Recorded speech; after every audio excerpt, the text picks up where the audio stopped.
iyadoo ay muddo kooban socotay wadada baaxadda leh isku xidha gobolada Sanaag iyo Togdheer horena uu u horgeliyay dhisitaankeeda madaxweynaha Jamhuuriyadda Soomaaliland Mudane Axmed Maxamed Maxamuud Siilaanyo dadweynaha reer Sanaagna ay ula magac bixeen riyadii rumowday isla mar ahaantaana aanay weli iskaadhin ayaa waxa laga dareemayaa gobolka Sanaag dhaqdhaqaaq iyo horumar aad u ballaaran oo ay wadadu soo kordhisay muddadii ay socotay baabuurta isaga kala goosto gobolada Sanaag iyo Togdheer oo markii hore isticmaali jirtay in ka badan 7 wado ayaa haatan waxay isugu soo biyo shubatay wadada laamiga ah ee qabyada ah degmada Garadag waxay ka mid tahay degmooyinka gobolka Sanaag ee sida rasmiga ay wadadu u dhex martay shada ku dhaqan degmada Garadag iyo deegaanada hoos yimaada ayaa waxa ay ku hawlan yihiin sidii ay horumar u gaarsiin lahaayeen deegaanadooda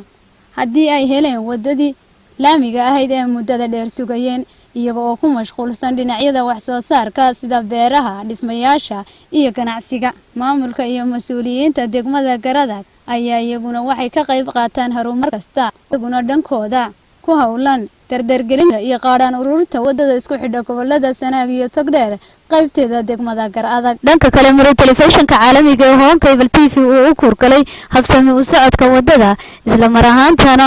uu booqday nay kalabsharka soo saara shayga lagu dhiso wadada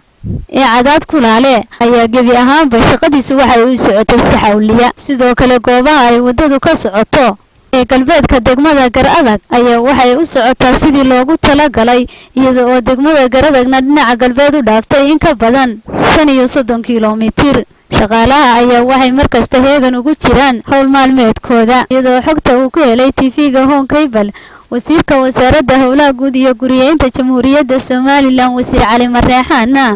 ay sheegayso in dhamaystirka wadada ay ka harsan tahay in ka yar 80 kiiloomitir weynaha reer Sanaag ayaa guud ahaantoodba waxa ay farxad iyo yididiilo iyo dareen aad u sareeyo ku soo dhaweeyeen wadada laamiga ee ka socota gobolkooda iyagoo aan weligood dhaayaha saarin wada laamiya taana ay garwadeen ka tahay xukuumadda haatan talada hayse uu hogaamiyo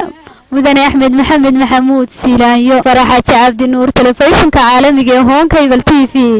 degmada Garadag ee galbeedka gobolka Sanaag.